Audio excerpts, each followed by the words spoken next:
The following program is being brought to you on the Voice America Empowerment Channel.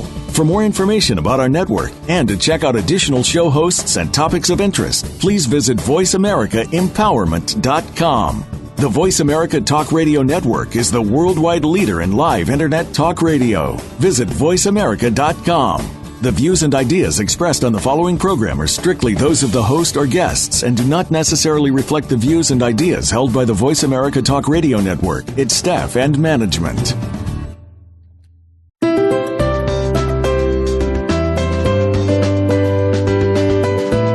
Welcome to today's Inspiring Women with your host, Deanne Demarco. On today's program, you'll meet the next business and entrepreneurial rising star. You'll learn from their successes, challenges, and life lessons to find out what has made them recognized in their fields. Now, here is your host, Deanne Demarco.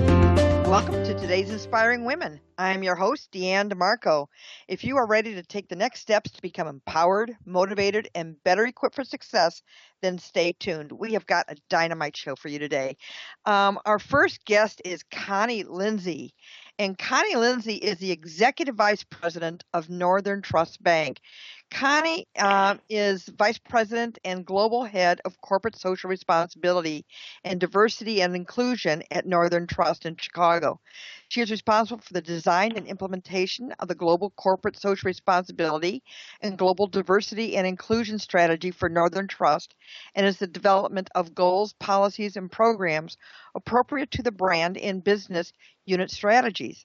In addition, Ms. Lindsay provides oversight and leadership to the firm's response to environmental matters as well as social issues within the marketplace, workplace, and the community. She reports directly to the chairman and CEO. Ms. Lindsay, however, started out her professional career with AT&T in Milwaukee, Wisconsin, and held supervisory and management roles in accounting and finance. She was among the first group of managers in the finance area at Ameritech, the newly formed holding company after the division of AT&T in 1983, when she relocated to Chicago. During her career at Ameritech, she held leadership roles in finance and cash management, as well as assisted the assistant treasurer of the Ameritech Foundation. In her spare time, she is also the national board president of Girl Scouts of the USA, the highest-ranking volunteer in the 3.4 million member organization. I've been a Girl Scout member for 15 years. Thank you very much. Anyway, Connie has been profiled on national television, on PBS, 30 Good Minutes, and ABC's Heart and Soul. She has been recognized for her leadership professionally and in the community by the National Diversity Council's Most Powerful and Influential Women Award, Women's Bar Association of Illinois Advocacy Award, as well as Ebony Magazine's 2009 Power 150, as well as a number of other awards. Connie, welcome to today's Inspiring Women. Thank you so much. It's so good to be here. I mean, your list just goes on and on and on of all these awards you received. It's glad to have you on the show. You got to tell us about your Girl Scout. I mean, that one speaks true to my heart here. But so, did you start out as a Girl Scout? What's your Girl Scout story? Well, first, I want to say it's exciting to hear that you, too, were always Girl Scouts. Actually, our data shows that there are 59 million living Girl Scout alumni in the United States and around the world today. That's exciting. The other part of the exciting part about being the head of Girl Scouts is significant numbers of our women go on to have very satisfying lives. We volunteer more. We engage in our communities more.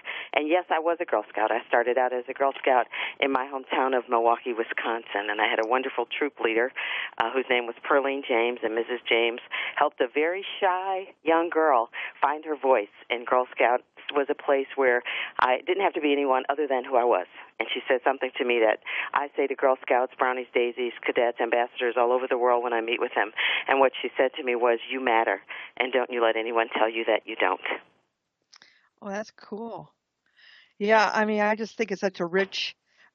Now, how did you get from Girl Scouts to the leadership position in Girl Scouts with a board member? Having been a Girl Scout, I never was far away from living the Girl Scout promise and law. Once we start out, as you well know, our promise that, on my honor, I will try to to serve God and my country and to help other people at all times and to live by the Girl Scout law. So that was written on the tablet of my heart very much as a young person, and that's very much informs the way that I lead and live today. And so starting out as a Girl Scout, and in 2005, the National Board was looking to recruit volunteers for the National Board.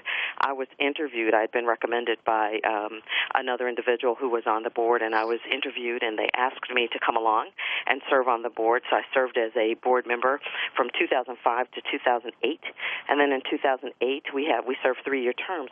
I was asked if I was interested and would be willing to serve as board chair, and I said yes. And that term ended in 2011, and the Board Development Committee asked if I would serve for another 3-year term, and I said yes again. So I am coming to the end of my second triennium as a National Board Chair, and it has been an honor and a privilege to serve. Oh, yeah.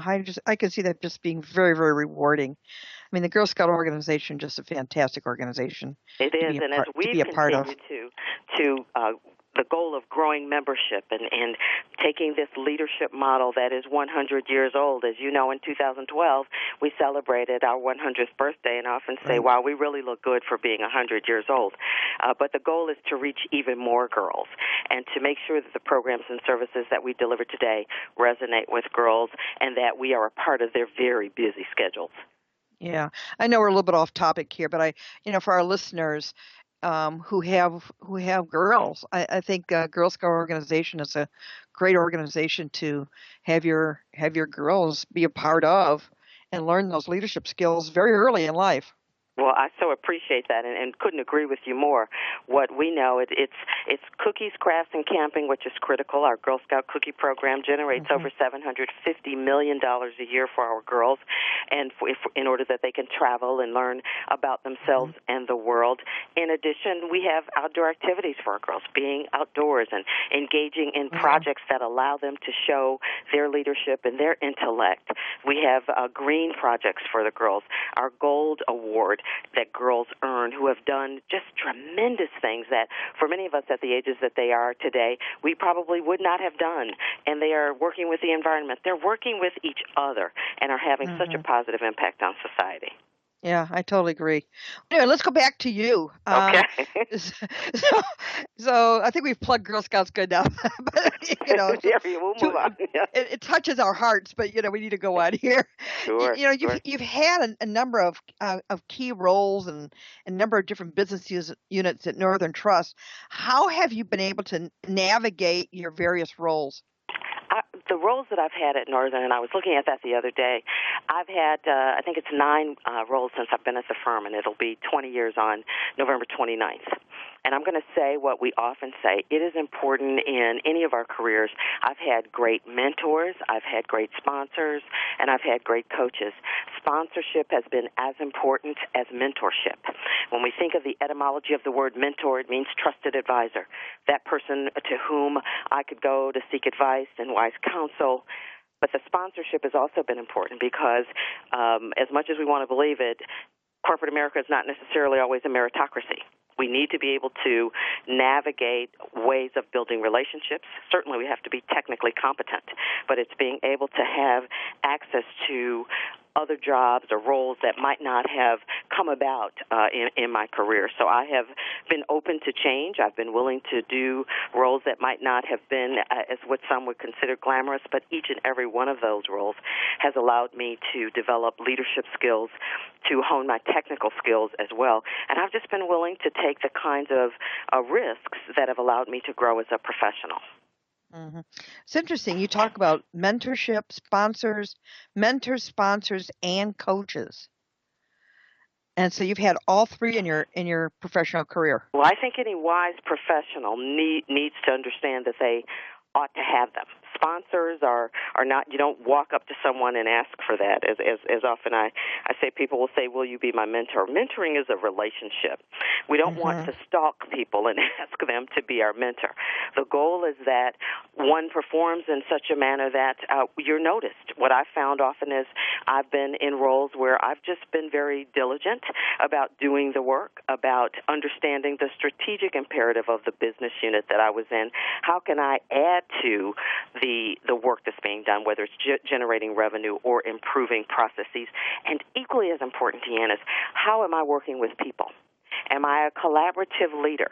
Am I a leader who is willing to not only ask what can we do more of or less of, but what are we not doing? And what has really been, I know my strength personally, is my ability to communicate with others, to look at chaos and see logic and reason within that, holding people accountable and solving problems. So let's just define this just a little bit, if you don't mind. Sure. What is a mentor to you, a sponsor to you, and a coach to you? Sure. Help our audience differentiate between those three. A mentor to me, as I said, a mentor is that trusted advisor. So a mentor would be someone, and I have peer mentors, and I have mentors who have worked for me, with me, and alongside me. These are individuals from whom you would seek advice. That, for example, if you're doing a presentation on a technical subject and you need additional information, that mentor. There are external mentors that I've had where I'm most comfortable having a particular discussion with them that might not be something I want to talk about with someone within. So mentor is advisor. How do I figure this out or work through some particular issue? Coach. And when we think of a coach is the same way that a coach is on a sports team. That coach, he or she is not on the field running the plays, but he or she is somewhere in the process helping the individuals to navigate through how do I get there? What are the technical aspects of it? If I wanted to learn a language other than English, I would go to a person who spoke that language fluently or a course, and they would coach me through that. Sponsorship, which is something that we're hearing more about now in the business world, and there are those. I've even spoken to some people who would say, there's no such thing as a sponsor. If you work hard, it happens. Well, I disagree with that. A sponsor is that individual generally very, very senior in the corporation, if you're in a corporate structure, who can say, Connie needs experience in the technology realm in order to make her whole professional experience more fulsome. So I'm going to ensure that she gets that assignment. I know she can do it. It might be difficult. It's a stretch assignment. But that person is there to ensure that you get the growth opportunities that you need. And they're generally very, very senior in the organization. Yeah, so it sounds like the sponsor is the one who's really paving the way for you. Correct. Correct. Yeah. All right. Yeah, that makes sense. So, yeah, because everybody has sometimes some different definitions of those three. I mean, people get confused as to the difference between mentorship, sponsorship, and coaching. Right. I think the word we've used a lot. And I think all three are. Yeah, and you can't ask someone to be your sponsor. I mean, they have to they have to see you as being a person who adds value to the company. That's right, and it's almost the same though, Deanne, with mentoring. I often hear people say they ask people to be their mentor. I ask, do you choose or are you chosen? There has to be a relationship. All of this is predicated on the value of having a relationship.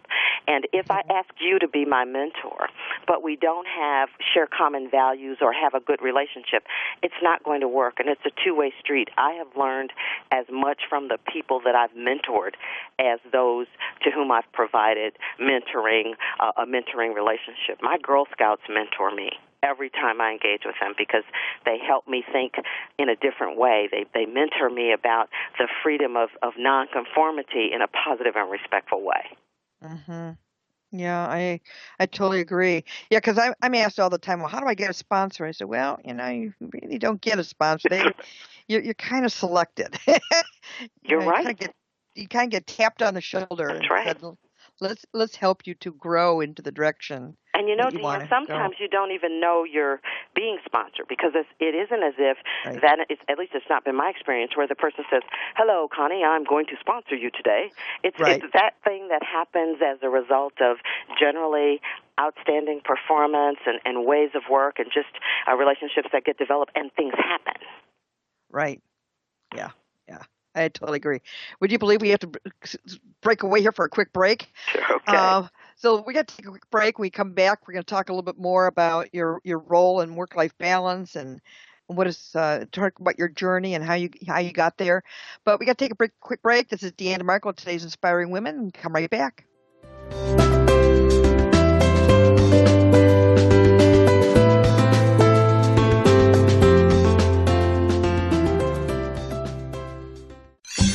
Your favorite Voice America Talk Radio Network shows and hosts are in your car, outdoors, and wherever you need them to be. Listen anywhere. Get our mobile app for iPhone, BlackBerry, or Android at the Apple iTunes App Store, BlackBerry App World, or Android Market. One of the biggest challenges facing corporate America today is accountability. Lack of accountability results for more than 50% of all business failure. Lack of responsibility, strategy, and follow-up are just some of the culprits that kill accountability. Deanne Demarco knows firsthand how to drive accountability in your business or organization. Deanne Demarco is one of the most sought-after advisors and coaches in corporate America. Companies that use Deanne as their company coach often call her their Chief Accountability Officer. Your company or business will grow with Deanne as your CAO. Call 866-91-COACH or email Deanne@DeanneDemarco.com for more information. Become a sponsor and position your company to the fastest growing market segment, the women's business market. Your organization has the opportunity to be positioned front and center to the women's business market by becoming a sponsor of today's Inspiring Women with host Deanne Demarco. The show is broadcast weekly and features guests who are prominent and successful women business owners and influential executives. Businesses that fail to recognize the power of the woman buyer are leaving money on the table. Increase your market share to the fastest growing market segment by becoming a sponsor for today's Inspiring Women. Call 708-836-0118 for more information or email Deanne directly at info@DeanneDemarco.com. What's going on behind the scenes with your favorite Voice America show or host? For the latest news, visit the iRadio blog at iradioblog.com.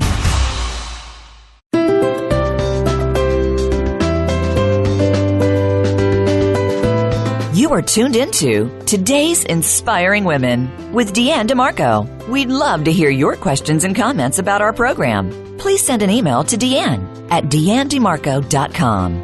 That's DEANNE at DeanneDemarco.com. Now, back to Today's Inspiring Women. Welcome back. This is Deanne Demarco, today's Inspiring Women, and we are speaking to Executive Vice President Connie and Lindsay from Northern Trust Bank. And Connie, you have had a really active life, and the amount of responsibility that you have at work in your role is just overwhelming. How do you manage work and life too? How do you do all that? That's fascinating. One of the questions, and people who know me say when they talk about work-life balance, I say don't use the B word with me because I use the term work-life integration. I think that one of the ways that I've been able to navigate through life and all of the things that happen is to integrate work and life and to make sure that I'm prioritizing things. I don't have a to-do list. I have a priority list, and it moves around from time to time, but it certainly allows me to take care of my physical self, my spiritual self, as well as the responsibilities that I have at work and in my home life. I heard someone say that life is often like gumbo. You start with a good roux, which I would look at as my faith base and my values, and then you add a lot of other stuff, and you have to manage through all those things as life moves on. I have a great network of friends who support the work that I do. I have a wonderful husband who's incredibly supportive, but I also understand that I can't do everything. I'm focused very clearly on the things that are important to me and are a priority for me. Mm-hmm. So one of the things I heard you just mention a little bit was around values and prioritizing. Is there a correlation there with your values and actually where you're working? One of the things that I believe is that we have to connect our soul with our role. And so the roles that I've had the privilege of doing in corporate from my start to where I am today has been based on a core set of values, and one of those is lifting as I climb. Another one of those is lifelong learning. Another aspect of that is treating people with respect and dignity and authentic leadership. When we are present with people, I say, then you know that I'm present with you because you have my full presence. When we allow others to be comfortable with us and with themselves, people tend to perform at higher levels, and they certainly have higher levels of engagement with the work being done. Those core values for me, and my faith is a core value that informs all of the way that I've moved through the world and in my career as well. And then I think because you are so connected with who you are and what you believe to be valuable for you, it then helps you with your whole work-life balance. It absolutely does. That is precisely it. Yeah, very cool. One of the questions I really would like to ask is, how does race and gender affect your career journey? Has it? Yeah, part of the work that I do today as head of Global Diversity and Inclusion for Northern Trust is looking at how people are different, but celebrating how we include those differences in the full effect on the corporation. Race and gender certainly, or ethnicity and gender certainly has had an effect on my career. I've experienced bias. Some people have unconscious bias. Others, it's been more conscious in just who they are. And the way that I continue to work through that and to do it today, is by being the kind of person that allows others to see that there is value in embracing diversity and inclusion. It's not one over the other.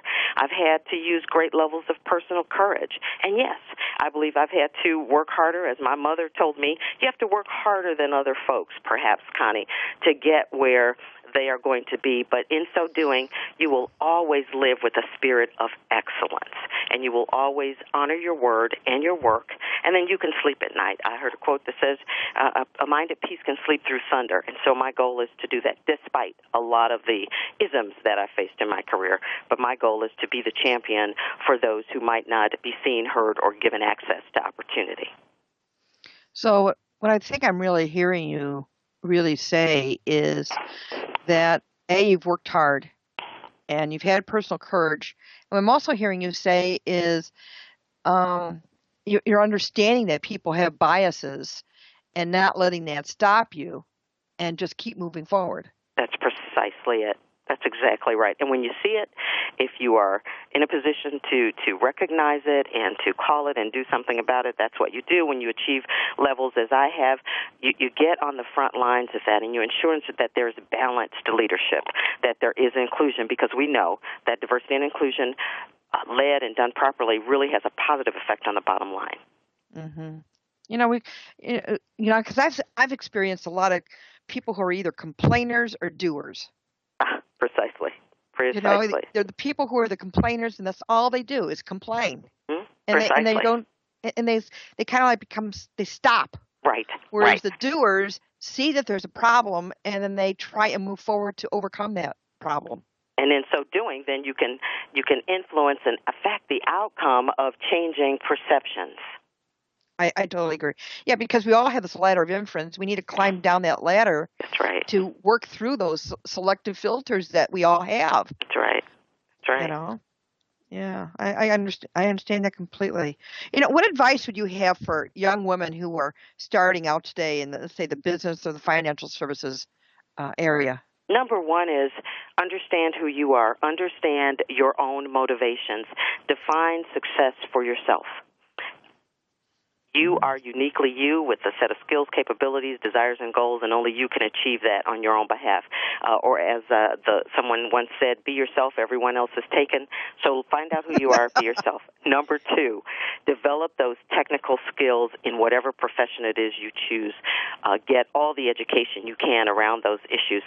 But thirdly is to live in a way that allows you to be authentic so that you can then have that integrated life that allows you to laugh, that allows you to take care of yourself physically, and exercise personal courage. Sometimes one has to stand alone in order to advance a cause, a belief, or one's own career. Personal courage, constantly learning and being open to new ideas, and having a wide circle of friends, or I say be well-read, well-dressed, and well-traveled. Well-read, well-dressed, and well-traveled. What do you mean by well-traveled? Because when you think about traveling the world, we live in a global economy. We live in a global society. I can sit on my front stoop and perceive what other parts of the world look like, or I can go to those places, have that experience, and broaden my perception and my knowledge. When we have that intellectual curiosity about other people, other places, it helps minimize bias and fear. It allows us to open our hearts and minds and our lives to such wonderful possibility of what a society working together with all of our differences, can do to make the world a better place. Very interesting. So when you're talking about well-traveled, I mean, you're talking about the world, but I would think that would also work for even within our U.S. boundaries. Without question. There are places, there was a statistic that I heard that there's some small percentage of people in the United States that only have passports. But right here in our own country, go to other neighborhoods, experience other food, experience other practices that people have without certainly compromising yourself, but get to know your neighbors. We need to talk to one another. The common language of understanding each other is such a rich experience. I have a natural curiosity. I enjoy talking to people and meeting new people and understanding and listening to what others have to say. People love to talk about themselves.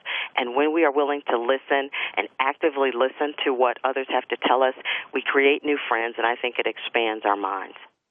Yeah, I totally agree. I mean, I'm from the Chicagoland area, and I'll never went down. The first time I went down to Louisiana, and I was in Lafayette, and my taste buds thanked me for going there. Absolutely, without question, that's a great place to have your taste buds trained. Oh, I'll tell you. I mean, it was just such a different culture and so friendly, and it was just very, very different. And then you go to places like Montana, right, and it's a whole different world all over again. That's exactly right. That's exactly. It's wonderful. I forgot my bow and arrow. Exactly. You right. know, and everybody's exactly. driving around with gun racks. You know, and it's just a whole different. It's like a different world. Precisely. It's a you wonderful. Know, so I think so. I think traveling is. You know, we hear about being well read and well dressed and lifelong learning, I think, is something that, I mean, anybody who truly wants to climb the corporate ladder needs to read. Absolutely. And that's the other thing. When I grew up, we didn't travel a lot because our family didn't have a lot of financial resources, Deanne. But I was a voracious reader. My sister and I would walk to the library, and I would read all kinds of things, geography, whatever it was, fairy tales, whatever it was. But that gave me three things. One, a window to the world that made me excited about possibility. Number two, a vocabulary that allowed me to articulate things that I saw, heard, or felt. And that got me recognition in so many ways because I was able to deliver a cohesive, cogent message in my personal life and in my business life. And that all came through books. Yeah. Yeah. I you don't have to be wealthy to be able to be well read. That's right. That's right. The libraries are everywhere, and there's absolutely no reason. And now with the internet, you can find stuff online. It's That's just right. Really, precisely. Really easy. So tell us a little bit about Northern Trust. I'm happy to tell you about the firm at which I have the privilege of working. Northern Trust we're a global leader, and we deliver innovative investment management, asset and fund administration, fiduciary and banking solutions to corporations, institutions, and affluent individuals. And we have been around for more than 124 years. We are still an independent bank, and we've evolved with the changing needs of our clients and the world. I have to give you numbers because I am a financial services professional. At the end of the first quarter of this year, we had over $96 billion in banking assets, $5.2 trillion in assets under custody, and over $800 billion in assets under management. In addition, Northern Trust is one of the few corporations in America that has an on-site daycare, and we've had that for over 20 years. We have great involvement in our communities. This past year, we invested over $14 million in philanthropy.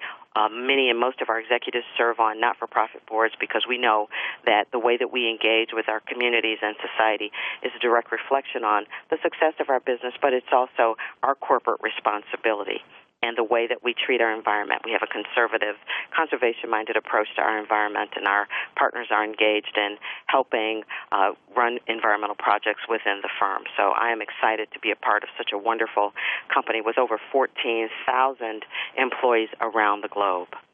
Wow. I did not realize that. Yes, we are a global firm. I did not realize that. And what I'm also, I know we have to our time is just about up here, but you've had an on-site daycare for your workers for 20 years? Yes, we have. Yes, we have. So we have children who've literally grown up in the daycare center. They obviously don't stay their whole lives, but that's where they got their start because it is so important for us, Deanne. For our culture of caring is what we call it at Northern Trust. Being independent for 124 years, we know that the way that we treat the people who take care of our clients, the way that we take care of society and the environment reflects back on each of us. It's a part of the core of who we are, and that's why I've had just such a privilege to work at a firm like ours. Wow, that really says a lot for your company. Really says a lot. Well, Connie, I'd like to thank you for being on today's Inspiring Women. You have just given us a lot to think about, and I appreciate your insight on what you've given us. Well, it's been an honor to be with you, and thank you so much for having me. Thank you. Well, stay tuned. We're going to take a quick break. When we come back, we're going to talk a little bit more. And this is Deanne Demarco, today's Inspiring Women.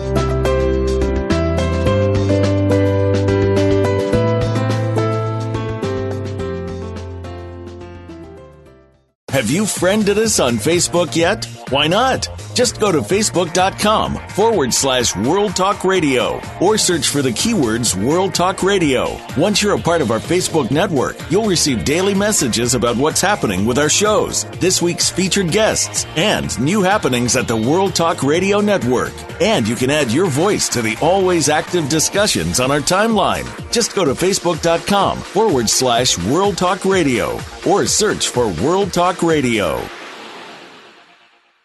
Become a sponsor and position your company to the fastest growing market segment, the women's business market. Your organization has the opportunity to be positioned front and center to the women's business market by becoming a sponsor of today's Inspiring Women with host Deanne Demarco. The show is broadcast weekly and features guests who are prominent and successful women business owners and influential executives. Businesses that fail to recognize the power of the woman buyer are leaving money on the table. Increase your market share to the fastest growing market segment by becoming a sponsor for today's Inspiring Women. Call 708-836-0118 for more information or email Deanne directly at info@deannedemarco.com. One of the biggest challenges facing corporate America today is accountability. Lack of accountability results for more than 50% of all business failure. Lack of responsibility, strategy, and follow-up are just some of the culprits that kill accountability. Deanne Demarco knows firsthand how to drive accountability in your business or organization. Deanne Demarco is one of the most sought-after advisors and coaches in corporate America. Companies that use Deanne as their company coach often call her their Chief Accountability Officer. Your company or business will grow with Deanne as your CAO. Call 866-91-COACH or email Deanne@DeanneDemarco.com for more information. It's your world. Motivate, change, succeed. VoiceAmericaEmpowerment.com.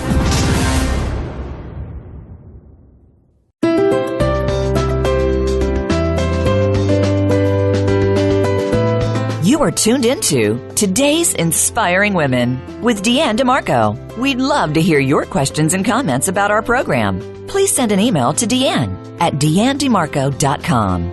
That's DeAnne@DeanneDemarco.com. Now, back to Today's Inspiring Women. Welcome back. This is Deanne Demarco with Today's Inspiring Women, and we have Rachelle Smith on the line. And Rachelle is all about monetizing your passion. You have what it takes, which is based on her new book, which aims to inspire, educate, and empower individuals around the world to profit from their passion.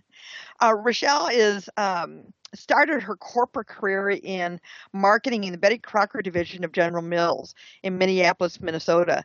She then was a multi-million-dollar sales producer with other Fortune 500 companies in her sales roles in the pharmaceutical and biotechnology industries in Detroit, Michigan. She graduated from Louisiana State University and went on to obtain a master's degree from Florida International University in Miami and a second master's at Northwestern in Evanston, Illinois. And she talks about how to monetize your passion. Rachelle, thank you for joining Today's Inspiring Women. Thank you, Deanne. It's such a pleasure and an honor to be here today. Yeah, I'm just fascinated with your topic. I understand that your entrepreneurial passion actually started when you were in grade school. Tell us about that. It sure did. Now, there were essentially 3 experiences that I had that have served, again, looking back, hindsight's always perfect, as excellent preparation for me being an entrepreneur right now. And my first experience, and I love to share this, and people kind of eat it up, it's so interesting. I started my first business in 7th grade selling candy while in Biloxi, Mississippi. Now, again, this was in the mid-'80s. This is when the club kind of wholesale store concept was really kind of taking off. And my parents bought me a box of blow pops. And that essentially launched a very lucrative endeavor and venture that I had for about 6 months.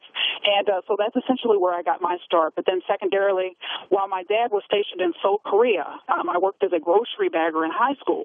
Now, it was a tips-only position, but let me tell you, I ran my lane like a business.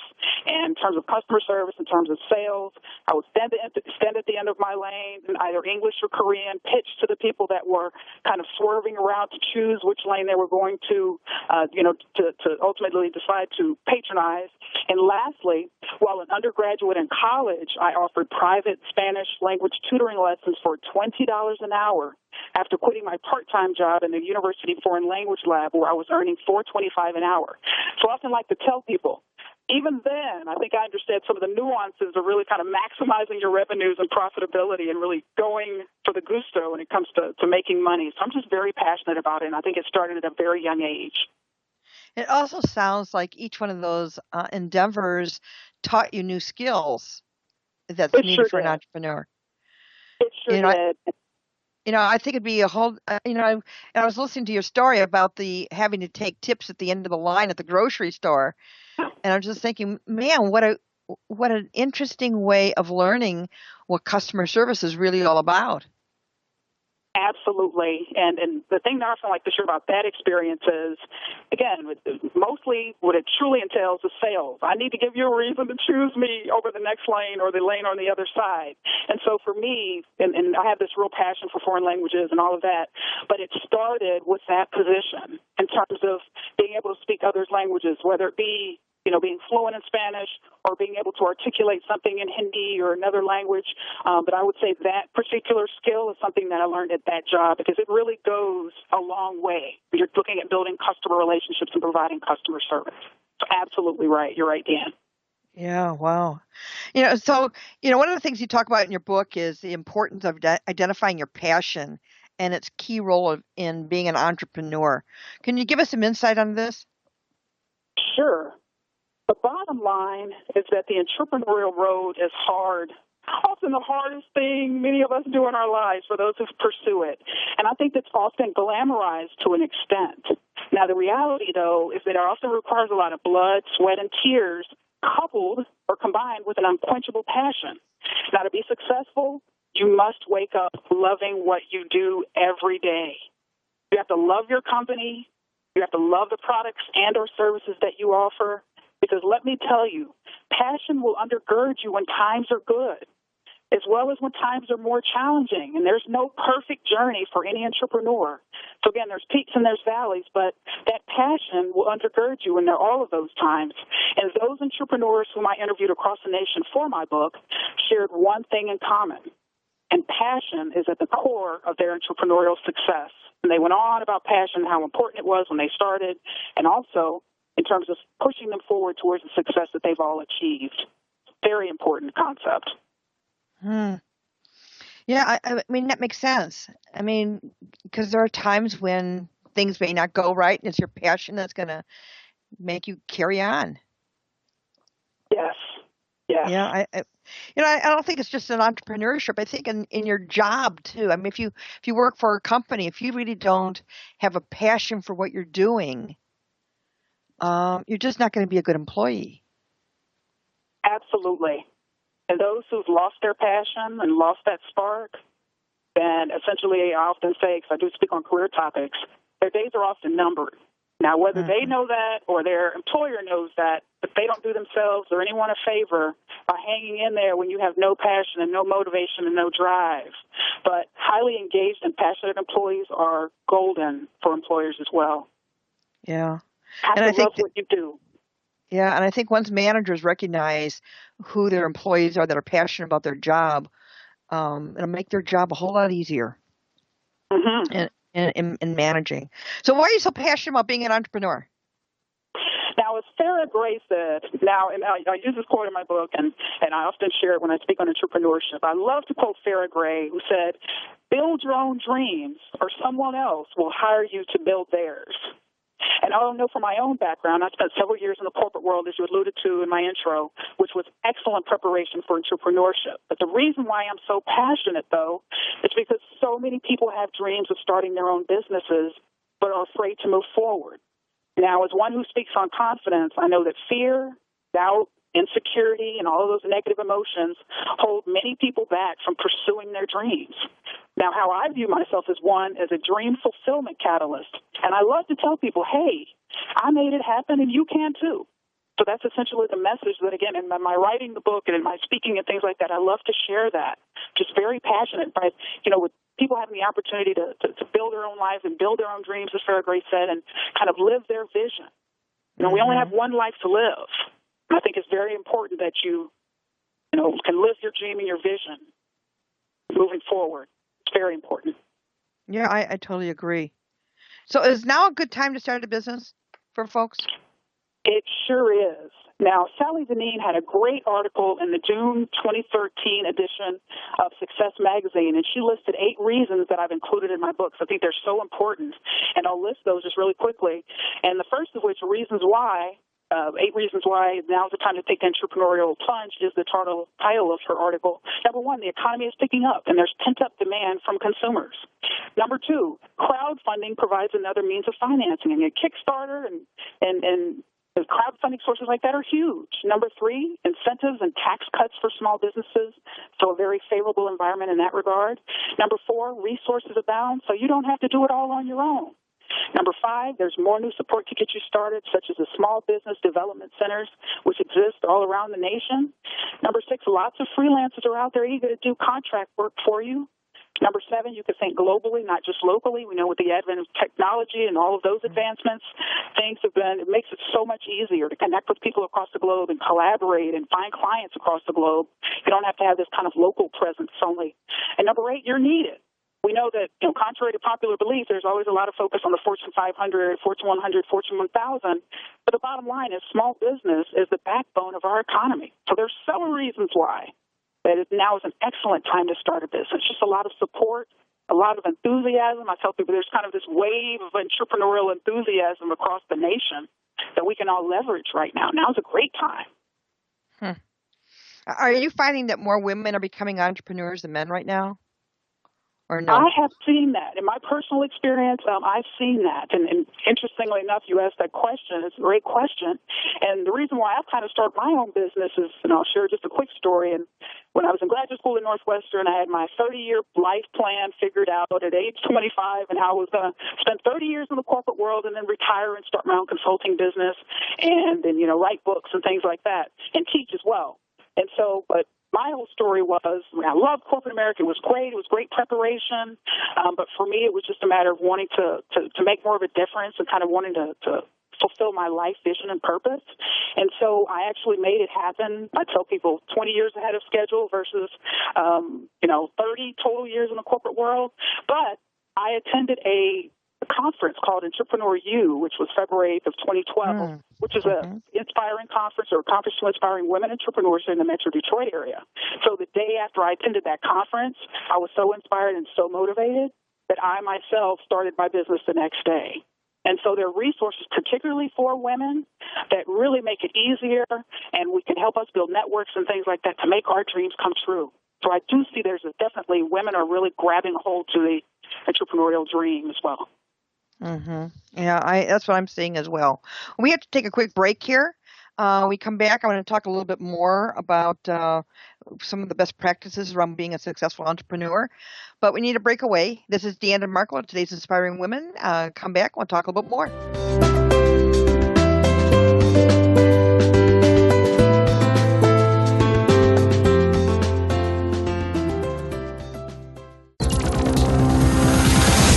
It's your world. Motivate, change, succeed. VoiceAmericaEmpowerment.com. One of the biggest challenges facing corporate America today is accountability. Lack of accountability results for more than 50% of all business failure. Lack of responsibility, strategy, and follow-up are just some of the culprits that kill accountability. Deanne Demarco knows firsthand how to drive accountability in your business or organization. Deanne Demarco is one of the most sought-after advisors and coaches in corporate America. Companies that use Deanne as their company coach often call her their Chief Accountability Officer. Your company or business will grow with Deanne as your CAO. Call 866-91-COACH or email deanne@deannedemarco.com for more information.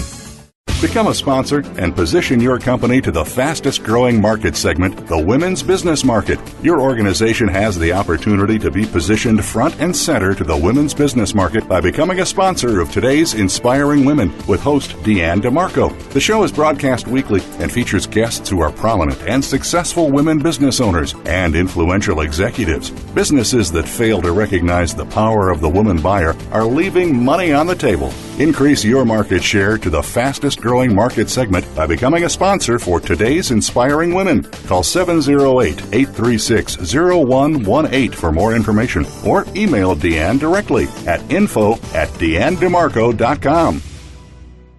Save on your prescriptions with the RX Savings Plus drug discount card offered by Voice America. It is not insurance, and discounts are only available from participating pharmacies, but 9 out of 10 pharmacies participate nationwide. Start saving today. Print your free card online at voiceamerica.rxsavingsplus.com or text the word Talk Radio to 96362.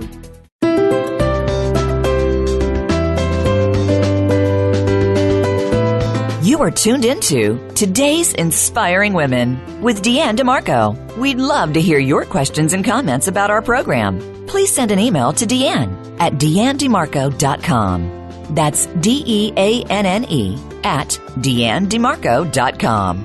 Now, back to Today's Inspiring Women. This is Deanne Demarco with Today's Inspiring Women. And we are speaking to Rachelle Smith, who actually started her entrepreneurial venture at the age of 7 and has not stopped or looked back.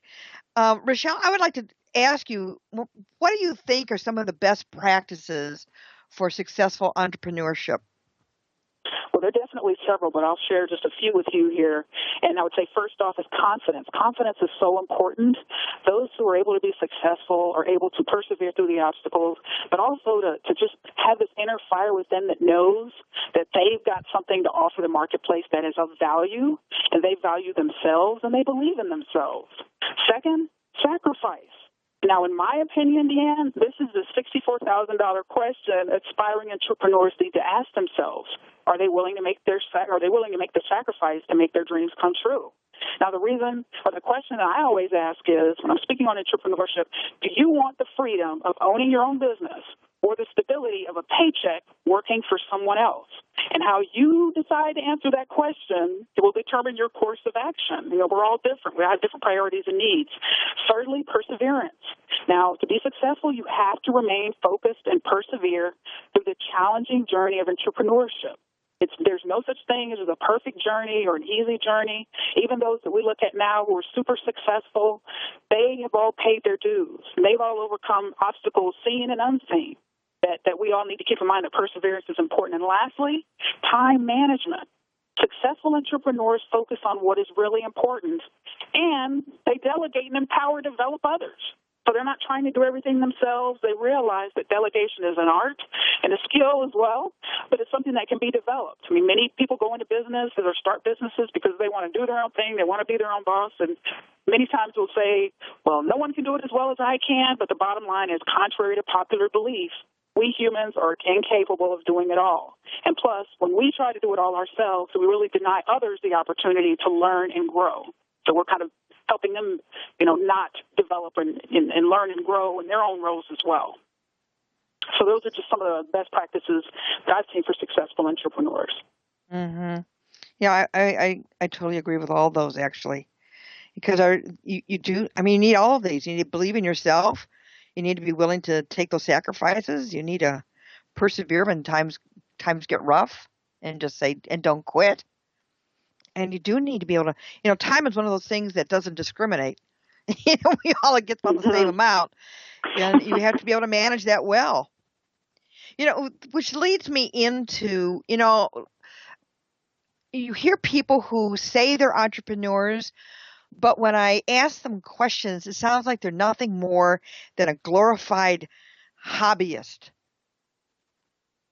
Do you see there's a difference between being an entrepreneur and a hobby, and how do you help people distinguish between those two? Oh, that is an excellent, excellent question. Now, let me start off by saying that women in general are conditioned to give themselves away. Now, the main premise of my book, Monetizing Your Passion, is that no one, especially us women, we don't have to do that. Now, it all starts with developing a profit mentality from the outset and creating a business plan that reflects the priority of profitability. Now, specifically, several things can be done when you're looking at profitability. Now, for example, in my own journey, two expert CPAs in the Metro Detroit area, Ursula Scroggs and Jean Stinger, they provide training for entrepreneurs and business owners. Now, I personally have benefited tremendously from their training and actually interviewed them for my book. Now, one thing they suggest in terms of profitability and you want your business to succeed, you've got to continuously monitor your performance by having weekly Monday meetings. Now, you've got to know your numbers and know where you stand. And overall, some of the advice that they gave in this regard is don't be afraid of the numbers. Don't be afraid of accounting, because truly when you think about the profitability and the success of your business, this is truly where it stands. This is truly where it resides. And there's other things that you can do, such as having a healthy profit margin on your products and services. Again, not giving yourselves away or giving your products or services away. You've really got to maintain that profitability. You can also maximize your revenues and minimize your expenses. Thirdly, you can negotiate some of your fixed costs. And a lot of people don't realize this, such as rent, your phone, your internet. Again, everything that we think is fixed is not necessarily always fixed. So there are some ways to kind of decrease your expenses and will help with your overall profitability. Also, don't try to establish an elaborate situation that you can't maintain. And I often tell people, don't mimic the posh facilities of your competitors if you can't afford it. I mean, not to quote Susie Orman, from TV, saying, but can you afford it? You've got to be realistic about your own situation. Now, the people down the street may be highly profitable and been in business for a long time. They can afford those kind of lavish and posh surroundings and facilities. But you've got to be honest with yourself, because profitability is really about making smart decisions, but it starts with knowing from the outset, I'm in business to make money. I'm not here to give myself away or give my services away. Our economy, our state's economy and national economy does not benefit when you have businesses closing down. We have a very high failure rate for startups. But I would argue that if you really go into it with a solid business plan and just really kind of strategize, have some mentors, advisors, coaches, consultants helping you, and realizing that you're in business to make money, to make a profit. And we as women, we have to get comfortable with that. So important, and that is a great question. I'm glad you asked it. Yeah, so, the thing that I heard you say twice, actually, is have a solid business plan. Yes. And I think people who go into a quote-unquote business and they end up being only a hobby don't have a solid business plan. And part of the business plan is having a backup plan if something doesn't work. It sure is. And actually, Scott Shane, who's a professor at Case Western University, and he actually cited 3 reasons. He's a blogger for the New York Times as well. But there's 3 reasons that I cited in my book of kind of reasons why people don't do that. And number one, or don't write a business plan, I should say. Number one is the just do it theory. Kind of like Nike, they just want to jump in there. And I think this is a category that a lot of people fall into, where they're so excited, they're enthusiastic, they start their business, but there's no plan and there's no accountability. And because we know business plans are ultimately a roadmap. Okay? Then there's the ignorance theory. Now, those people just don't realize the importance and the value of creating a business plan, what it's for, what its role is that you just alluded to. You've got to have plan B. You've got to have ways of kind of navigating some of the terrains if your launch doesn't go as well as anticipated, and you can make some tweaks and adjustments. And the last thing that he mentioned, number 3, was the under the hood theory. Now, a lot of people, again, you go into business for yourself. You kind of sometimes want to do your own thing. You don't want anybody telling you what to do. But the under the hood theory really points to points out the fact that you've got to be willing to let others test your assumptions. And that's why it's important to get external validation and perspective from, again, accountants and lawyers and venture capitalists, people that can really give you insight in terms of where your plan stands. Is it viable? Is there a market for your product? But you've got to be willing to share your plan with others to get their input, because that advice could be invaluable to help you, to keep you from making mistakes, which are costly in entrepreneurship. Yeah. It sounds like this book of yours is something that every entrepreneur ought to get. Why don't you tell us a little bit about your book and how people get it? Absolutely, sure. It is available on Amazon.com. Again, the title is Monetizing Your Passion. You have what it takes. Or you can actually go to the book's website, but there is a link to Amazon to order directly from there as well. But to read more on the background on the book and some of the entrepreneurs that I featured, as well as the 2 CPAs that I mentioned, you can go to www.monetizingyourpassionbook.com. Yeah, I think it's one that you have a couple of books out here that are really important, I think, for entrepreneurs. I think that's Monetizing Your Passion. You Have What It Takes is one of them. And you also have another one called Marketing Strategies to Build and Grow Your Businesses, Nonprofit and Personal Brands. Maybe that's a book, right? It sure is. Yep, and it's also available on Amazon. And kind of the vision for that book was, I realized, particularly in small business, with my having come from the corporate world and starting your career at a marketing powerhouse like General Mills that has loads of cash to invest in their marketing efforts, and they're some of the best at doing so. But small businesses tend to be very limited in terms of their resources and what they're able to do. And so I'm always very, very enthusiastic and excited about empowering people and empowering business owners to learn marketing strategies as well as sales strategies, and realizing that, again, things such as networking and building your own personal brand, how that impacts how your overall business is perceived and what you can control. Because, again, bottom line is business, there's a lot that we can't control. So I'm always encouraging people to control what you can control. And so I'm all about helping people to grow their businesses as well as their personal brands as well. And there's different ways to do that I do share in that book. Okay. How do people get hold of you? Yes. You may visit my website at www.positivecreativeinfusion.com. That's the name of my company, Positive Creative Infusion Consulting, LLC. I'm a national consultant, trainer, and professional speaker, and I work with corporations and small to medium-sized businesses. Or you can just call me at 1-888-781-6680. Love to hear from you. Awesome. Well, I think you've been a wonderful guest. I'd like to thank you for being on today's Inspiring Women. Thank you so much. I appreciate the opportunity. It's been great. Well, I'm your host, Deanne Demarco, and as we're tuning off here, each week we try to address relevant topics for women to spark their career and life growth. And I'd like to end a quick quote with you. The quote is actually from football coach Vince Lombardi, and he says, "It's time for all of us to stand up and cheer for the doer, the achiever, the one who recognizes the challenges and does something about it."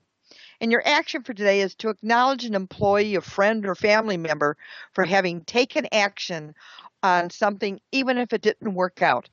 Well, this is Deanne Demarco, today's Inspiring Women. Have a wonderful day.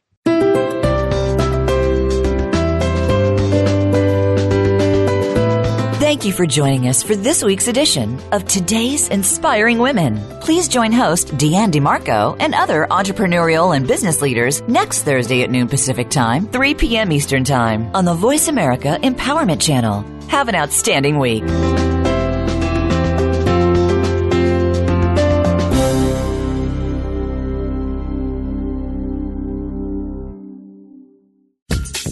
Thanks again for listening to the preceding program brought to you on the Voice America Empowerment Channel. For more information about our network and to check out additional show hosts and topics of interest, please visit voiceamericaempowerment.com. The Voice America Talk Radio Network is the worldwide leader in live Internet talk radio. Visit voiceamerica.com. The views and ideas expressed on the preceding program are strictly those of the host or guests and do not necessarily reflect the views and ideas held by the Voice America Talk Radio Network, its staff, and management.